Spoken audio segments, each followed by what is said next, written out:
Yeah, it's in my mind. But I will echo that sentiment again. It's Liquid now. If Liquid wins this, man, it's a testament to their quality of that four. The system. Of the system. Of JP, of Sanji, value Sanford, in and me? Carl TZ. If they win this You game should. to open up the season against Aurora, That's a big statement. that means Daiki is in really good hands and Liquid is in good hands.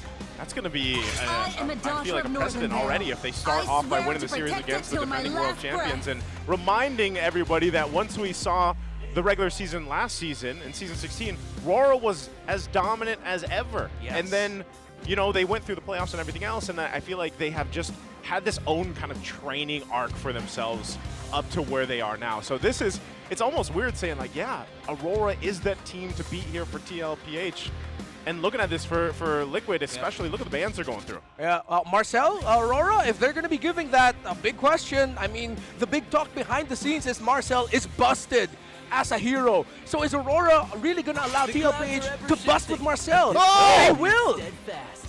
So this is just an auto pick, right? It has to be. Oh, it's not. Ah, okay. I played a couple of games with Leomord against Marcel, never again. Yeah, this is the other side of the coin. So in terms of the priority, in a non-Marcel world, it is Leomord first. If he is open, you pick him up. That's why earlier I said in the panel, thank you Alter Ego for showing us the way. So yeah, for the people that missed that, why is that? Why is that the case? He's just so easy to scale with. It's like having a tankier, scarier Hayabusa with you. Hayabusa wants either that level 2, level 4 gang. Yeah. Leomord, once he gets Barbiel up, you do not want to fight him in Turtle 1. Because if you give him a kill or two, and that will snowball like crazy. He's got a little baby Appraiser's Wrath in that momentum. Yeah. It's so good. Even late game, you just charge it up. Yeah. Retribution, you're good. Grok and Zushin. Something's never changed. With this Grok pick by Aurora, I think they're just straight up saying this is a non-Marcel game. Let's shake hands, Coach Snap. Yeah. Of course, Marcel, now you put him in the roam, and as terrifying as he is conceptually, one of the counters always for in the in-game, what's called the support-style roamers, the Estises, the Angelus of the world, it's tanks like Grok. Yeah. It's mid laners like Juicin who will bully you in the center of the map, so those are great picks by Aurora. For TLPH, they have to match that aggression in the center of the map. They need to be able to trade it out with their mid lane pick as well. So if they want rotational speed, just go ahead and pick up Farsa, or you go for Eve. They're going to be focusing on the box instead. They're looking at the main objective team fights. So is this what we were talking about when it was the keys to victory about the Liquid 5 Yes. box? This is the play style they're going for. Yeah. And the heart of most boxes is the mid laner. Yeah. They are the core until the cores are ready. And the cores are ready, within 7 minutes. Carl TZ can go ham with this. Sanji on his Eve is a threat, is a force of nature. And I like that because across from, that's UA as well with the Jushin, right? Like, you could swip those heroes around and it'd be the same story. And for all our mid laners out there, myself included as a retired mid laner, I was hoping that we'd see some shake up in the mid lane with all those, you know, you saw the buffs for the patches, but no. It's still pretty much the same heroes in the mid lane. It's a farce, Joseph. All right, the patch notes are what? Of biblical proportions. But truth be told, it's but a headline. They literally just soft relaunched all of the mid laners. Yeah. Nothing changed. Yeah. Yeah, the only, I mean, yeah, even Khalid going up in priority is not a big change from what we saw in the M7 World Championship. Yep. He did show up a lot more during that phase. Now with Aurora picking up Claude, they're gonna be going in the play of, okay, are we gonna be the ones banning out carry? Because that's the matchup to go to, Claude carry. And don't be surprised if we're still gonna be leaning towards the potential options of fighters in the gold lane. That is still possible, especially with what Liquid has showed up with the Leomord in the jungle. However, that's a very risky play up against a lineup that has a Claude. Because if Team Liquid Philippines doesn't win fast and that Aurora Claude gets to scale up, no way Liquid's going to be coming back from that. Domenkite has been playing Claude for a majority of his career. I can throw back to us, early 2023? Yeah, I know what Makati days you're City, talking about. Yep. Shooting Gallery Studios, Paldoming. That's where he farmed out of his Doming mind, Nations. up by 5,000, 6,000 gold on a Claude in a season where people swore Minana Evos would go nowhere. Yeah, and I think that alone is why, you know, you see how dominant Domeng has been in a lot of his matchups, and he kind of just falls back on this pick. The Claude is something that works so well in the current meta too, and like you mentioned, Redmar, it's all about like that scaling potential with this. Now, consideration that this is a flying cloud map too, depending how that's played, we have seen that help alleviate some of the pressure where if teams find themselves falling behind, Flying Clouds does technically play a part in helping them stay into the game. They can go again. Go again. Now, considering they're up against Liquid, they do ban the carry. Are Aurora going to take away the... Okay, Yuzhong actually was kind of gone during the Asian Games qualifiers. But with Claude here, the Yuzhong will mess that up in the team fight. One Yep. Petrifier Blazing Duet is gone. So is Aurora going to pick it up, or they're willing to give that? Because with us putting importance in the EXP lane pick during the panel, that's one of the main traits they're going for. They haven't picked up their EXP laners yet. They want to see what the other picks first. Exactly. Not just because it doesn't come up early doesn't mean it's not important. It's that much more important that they want to make sure it's a winning matchup. That's what we're going here. Imagine the pressure on the shoulders of the young Fi Alvarado. This is the new head coach of the SIBO team going to Japan later this year. He's facing off against former content creator turned head coach, Master the Basics. He's still a content creator in a way, right? He does. I'll watch his streams. Comes up with a couple videos every few days here. Yeah. Arla seems to be the closer. Oh, even Snap knows what's up. Yeah. I'm thinking of the pool here potentially for Aurora in the jungle. They might have run out unless they want to go for an aggressive option, but they have Claude, so they need something that can help hold down the line. Liquid has the potential here to go crazy with their lineup. Yes, there's a Grok and Juicin on the other side, but that's what you get when you have Khalid. You have so much info, so much aggression.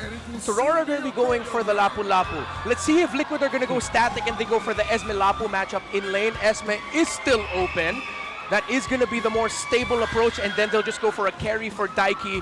Whether or not that's going to be a Granger or something else is now the next question. You can just hear the crowd react too. Once that Lapu Lapu is picked in for Edward, Mr. Consistent. And we already highlighted that too, just how important the XP lane is and has been actually for a while now. It's been one of those staples where it's just like the XP lane matchup, but then you get these two phenomenal XP laners duking it out. It's almost sometimes, I'm sure there's a bunch of people that just want to have that one camera set up in XP lane to see how Sanford and Edward move around this map here. So this is crucial pickups for Liquid. What are they going to go for? An Alice? Okay. What's the last pick? The Moskov. All right. This is the guy that I frequently forget because actually in like our own little tier list, Moskov compared to other gold laners, he's a tier below them. Not that he's a bad pick, it's just that usually you'd want to go for the big damage, faster scaling. Moskov is that guy that needs the space. The good thing is Liquid actually built that lineup for him. They have so many space creators in the first four that they went for that Daiki can just chill, farm, and then join in the fight when he needs to with the Spear of Destruction. If it does go sideways for Count Easy, at the 11th hour, Daiki can come in and say, "Boss, I got it." Yeah. That's going to be a good one. What's a celebrity going to play, though? That's what I'm wondering, because the Fredrin's gone, the Boxer's gone. Does he opt for utility, or is he actually going to go and match this pace from the Leo I need a little more damage. Oh. Yeah, I need damage. Whoa! Is that damage? How about the purest kind? Yeah. I've been spamming a good fair amount of Balman. I'd say more than a dozen games since the season reset. Yeah. And I feel good when I play Balman. Well, they needed damage. They needed a closer. They needed a finisher. All of the above. All of the above. And this guy can go toe-to-toe. Yeah. Ballman can go toe-to-toe with a Leomore.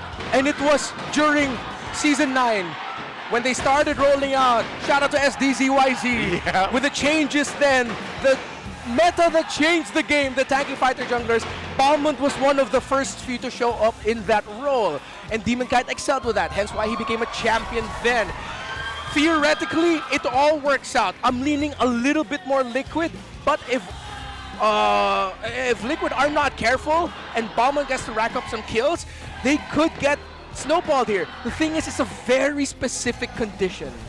I don't know if I was expecting a Ballman in the first pick, but I'm here to see it, man. Ladies and gentlemen, we're jumping into MPL Philippines Season 17, the first match to kick off the season, and it's none other than the epic rivalry between two teams so familiar with each other that we can't wait to see this one break out. Let's jump into the land of Dawn here. Okay. So one of the telltale signs to see if this game is going to be hella slow is how, if there is going to be the second minion wave in the mid lane, little skirmish that shows up. Usually after the first buff, one of these junglers or both of them will just show up, trade it out, and then they're going to go back to their rotation, see if they can't get the kill. But Yeah, it looks like it's going to be Carl TZ staying around here. He wants to get that Litho Wander. He'll get it without a problem. Sanji and JP forcing Light and Yue back means that we're probably not going to see anything big unless... Oh, they will continue the invade! JP jumps on the Light. Light at a third of his health.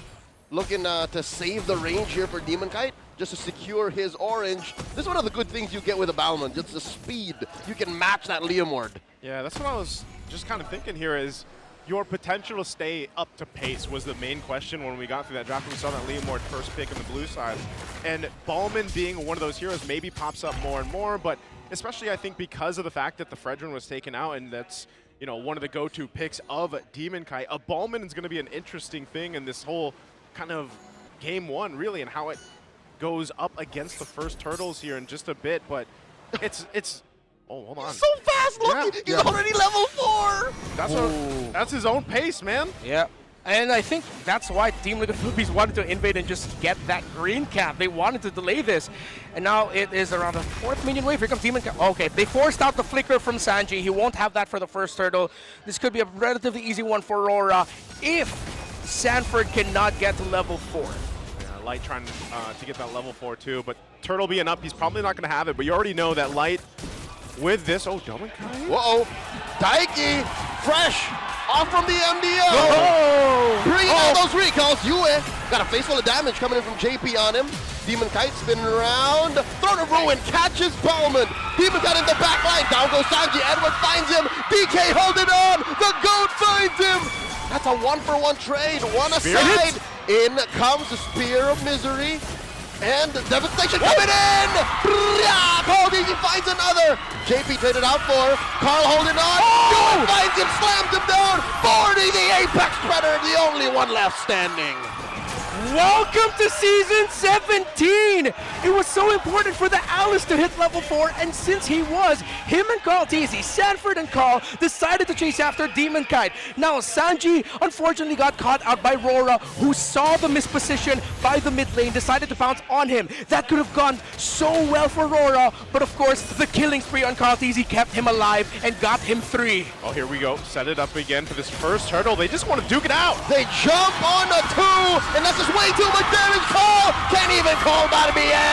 JP falls. Sanji with the tip of that. Oh, catches him. Down he falls. And now 40, the only one left. Light, Edward, and US circling like sharks. Oh, 40's holding on. He's just delaying the inevitable. He's just going to delay it here. He does get back to the mid lane, but man, forget the objective, the turtle. The new objective is just to get the bodies. I am seeing shades of Aurora that learned so much from fighting Alter Ego. The continuous fighting, the fearlessness of just calling, go for the hero, go for the bodies instead. Let's not play the 50-50. We can dive them. Great call so far by Aurora, and Liquid, though, still have a chance to take it back. 4 minutes in and not a single turtle taken. Yeah. And they're still holding on to it. They're trying. Liquid here blitzes it. And that's a score for Carl. Okay, they'll take that turtle down finally, but still, I think RORA generally happy with what they were able to go ahead and accomplish. You see this, Edward is 5-1-1, man. He pretty much is locked and loaded there. And so Sanford's going to have to adjust his playstyle. I mean, he hasn't gone down either, and this is an Alice that we've seen many, many times. Just go ahead and set things up with that Throne of Ruin, but Edward is going to potentially be a problem here for Liquid to deal with. Yeah, he has 400 gold more than Dominkite right now, who Daiki, credits to him, that man is doing really good in the gold lane. He is handling Dominkite, but can they find a way to stop Dominkite from getting farm later on? Because that's always the thing with RORA, with everything happening in the map. Even if Dominkite at one point gets a 1k gold lead, it won't take long to suddenly see that he's 2k gold lead above the opposing gold laner. Yeah, and I think that's why that Moskov was kind of picked up, just to go ahead and deal with that potential that, you know, Dominkite is going to be double laning, farming up. Oh, hold on. Good call. JP jumps on a 3. Carl Teasy staying his blade, and they're just controlling the river here. Yeah, defensive maneuver there from JP. He's going to be fine. But going back to it, I think that's a great point, Renmar. They've got to be able to deal with Dominkite. Oh, might be here. Jump on in, forcing a defensive blazing duet. And he keeps himself alive, and Azur's back. I'm a world champ, baby. And that's the acknowledgement of Liquid. That's the receipt. They know that Dom and Kite cannot just be left alone to farm up. That even though Daiki is doing well handling him, you still have to find ways to deliver the pressure. So in terms of the gold lead, it is a slight advantage, very slight for Daiki. Edward and Carl and Edward, both have popped their ults. You way to respond. I think Carl knows what's up. Second and final turtle spawning in 10. That's tough to deal with, man. You got that large sword there to try to catch a horse. And Carl Teasy, we know that he likes to do this. Even if he falls behind, like you mentioned before, he's able to go ahead and kind of catch back up in all the ways he finds across the map. And with this next objective coming up, you can see placement's already here for both teams. Both gold laners still up, but look at Edward's positioning. He's going to try to cut off the entry point here. And now Sanford holds down. Edward just goes back, resets. Turtle slightly edged over to Liquid. In comes MPL, Light comes in, misses it, and Carl secures one more time, 100% for the cavalry. Down goes Edward. Liquid get everything that they want, pushing Light and Yue back. Carl does the same, taking down the celebrity, and Light gets a shield just in time to survive. Oh, and the spear is thrown, but they still want to go for more. SOD coming in, does not click it just yet. RWM the answer, UF figures out. Dominic Kite comes in, walks the old-fashioned way, the slam. Sanji punished. Down goes Light in the back line. JP with the flicker. Yue wants to take him down. Yue with a slam. Carl comes Carl Teasy. Dominic Kite with a fadeaway blazing duet. Down goes Yue. Carl finds another. In comes Demon Kite looking for the lethal counter. Misses it with the dash. And into purple. Carl Teasy steals it on the way out. Welcome to the epic rivalry here in Game 1. Someone tell Carl Teasy that that's not a Lancelot. That's a Leomord, sir. How are you dashing in and out of there as if you are, that you have thorn roses with you? My goodness, a knight Carl. Is a knight. That's true, a knight is a knight. A knight is a knight. Oh yeah, is Lancelot a knight? Yeah. He is also not. Okay, all right. I think so. He's a royal knight. He's a prince. Yeah, no, okay. With everything that happened, look again, we go back to the gold lane. The 4 versus 1 box with Team Liquid Philippines pushing the aggression. Daiki still deathless, only 1 assist, and still is getting farmed. He pushed the lane first. Dom and Kite had to join the rest of AURORA in the center of the map. And hey, there's a Bauman back for you. He gets picked for the first time since then. Echo Carl Teasy picked it up in season 11. It's been 6 seasons. I wonder if that was a thing. I wonder if there was like a discussion in the draft. It's like, hey, Demon Kite, just go with the Bowman, man. You know, Carl Teasy's the last person to play it. But I think, nonetheless, it still serves its purpose. I know he's 0-3 right now. It's not looking too good KDA-wise, but that doesn't really matter here for Demon Kite specifically because he wanted to go ahead and contest with that Leomord pick in this lineup, but what's really difficult is if they miss those major initiations, which was mainly coming from Light to set up with that the Grok here, and if he's not able to land it, a lot of your plan from RORA kind of falls apart, and then mind you, majority of these fights, you haven't had Dome and Kite yet for this, right? And that's kind of the trajectory for when we get to this later portion of the game, we start fighting for these Lords is how much of impact will that Claw now have in these fights? Because Daiki, you can say the same about him, man. He's been farming up, doing his thing, and he hasn't really had to worry about too much. Yeah. So next big loss for AURORA means inner turrets, that's the second turrets in the lane, are going to be going down if they lose this Lord, and the lead will get stretched out to 5, maybe even 6,000 gold, and Liquid will just be able to coast to try and finish it by Lord 2, Lord 3 if AURORA still finds a way to hold on. So this is a must-win for AURORA, or if they are going to lose it, they cannot lose more than 3 heroes in the fight. If they were to lose it, they have to trade like 3 or 4 heroes. Yes, exactly. And that's the ideal, that's the only way RORA can survive. Yue gets his Sky Piercer, so this is a good start. Yeah. This is going to start to hurt and get some knocks up. JP gets knocked up. 40, man-to-man defense against Edward. Lord slightly over to AURORA's favor. In comes Yue! Offensive use of the Crimson Being. A big hit from the Grok. Light finds 2 in Sanji and JP falls. SOD coming in. Daiki trying to fly deeper. No retribution for AURORA. And that's what I was talking about. There's a double for you. Daiki on the run. Dome and Kite. Daiki, I don't know if you want this. The recall in between the duel. They send back the 2 remaining members of Liquid. For Carl, he says we can do this. Carl. He's going. In comes another Phantom Seed, but Light, UM, Dominkite refuse to stand down. Yeah, they're just going to try to hold it here, but the problem is Carlteasy, let's see if he'll be able to regen enough health by the time Demonkite gets back. See, but the answer to that is going to be yes. So they slow down yet again. Aurora knew that they needed to push the issue. They did. They found the miscalculation by Liquid, punished that, got some kills, and now it's an even game. It's a 2K lead, but this is actually an even game. There they go. They find themselves once again for the objective, setting things up.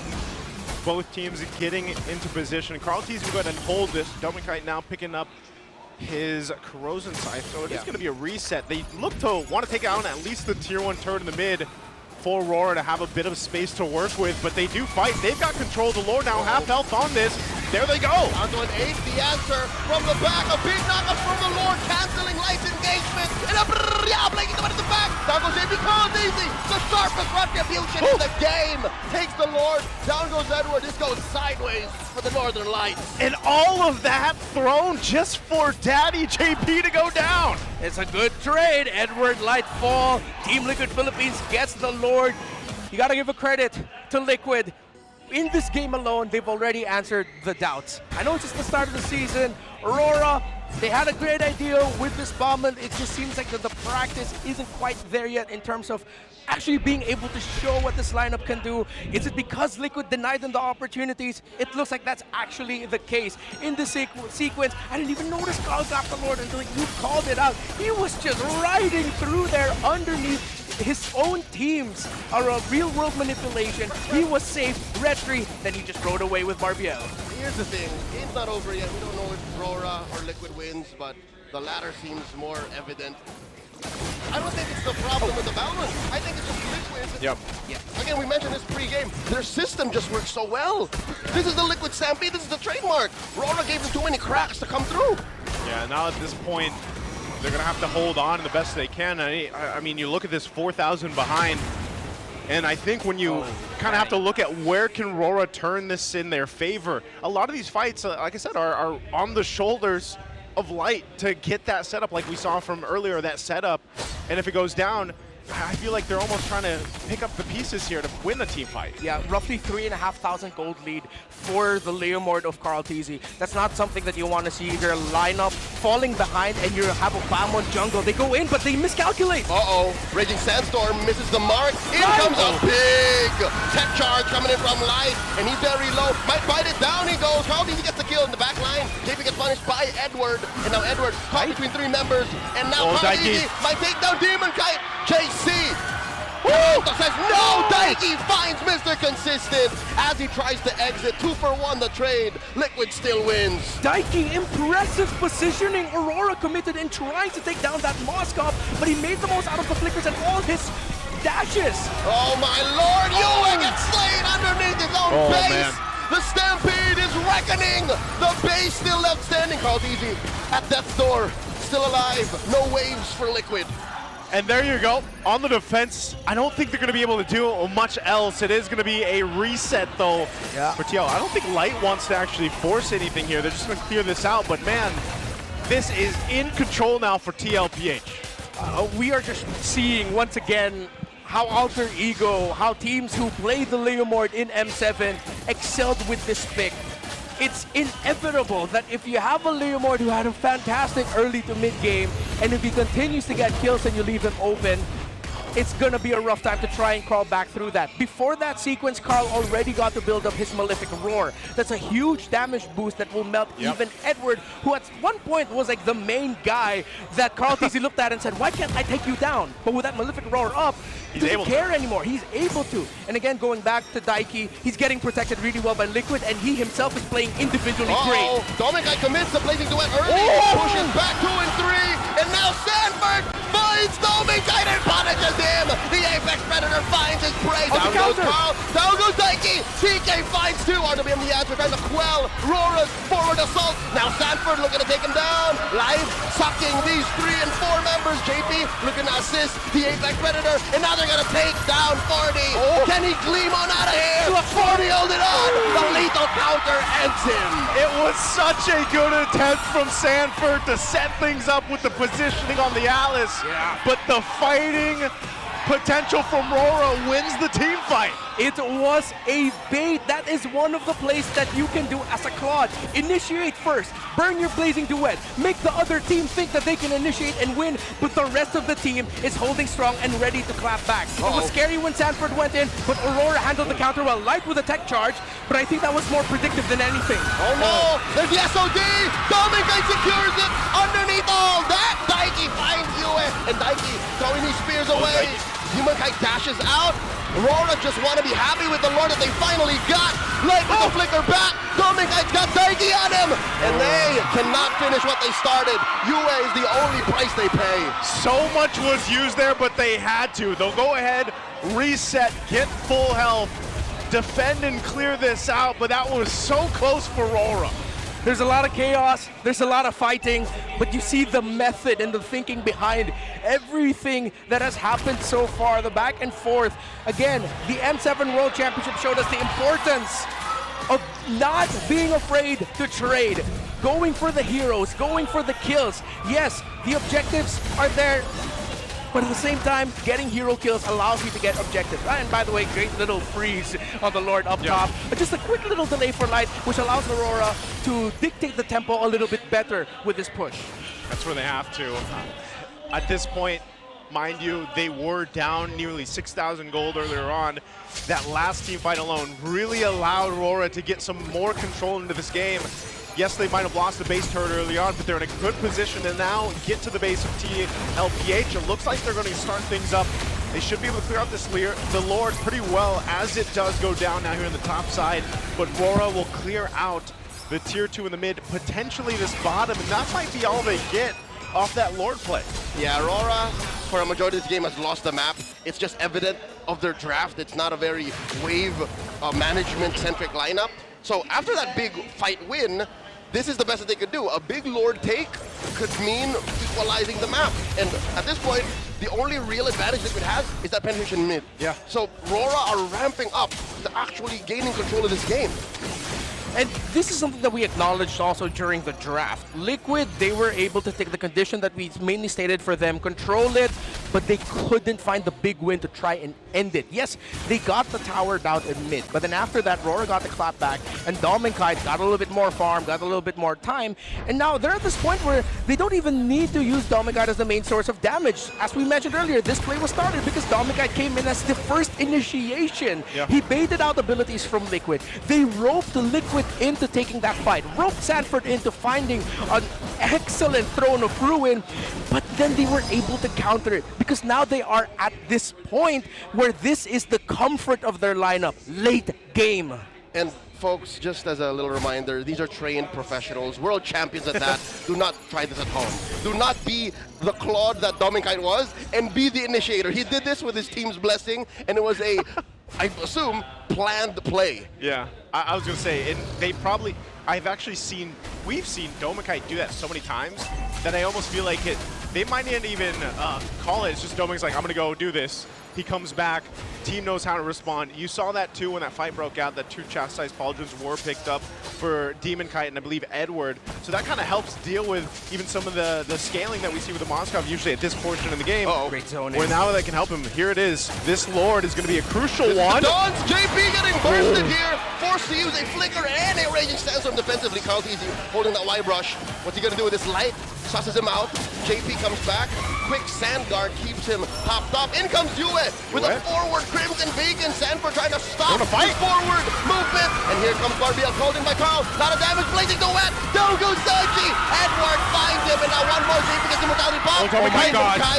Gets found out. Dominguez falls first. And now Demon Kite holding on. He's got JP and Sanford on him. Carl Easy still alive. Yue pops him. Immortality down. Daiki versus Edward. Edward versus Daiki. Carl Easy gets it out. SOD by Daiki. Yue takes down Carl.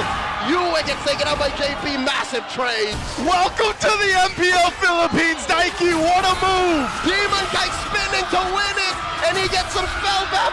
40 chasing him down. Run! They're going down to the base. Oh no. It's just Light. It's just Light defending against Daiki and JP. Down goes Good DK. freeze. Light can't do this.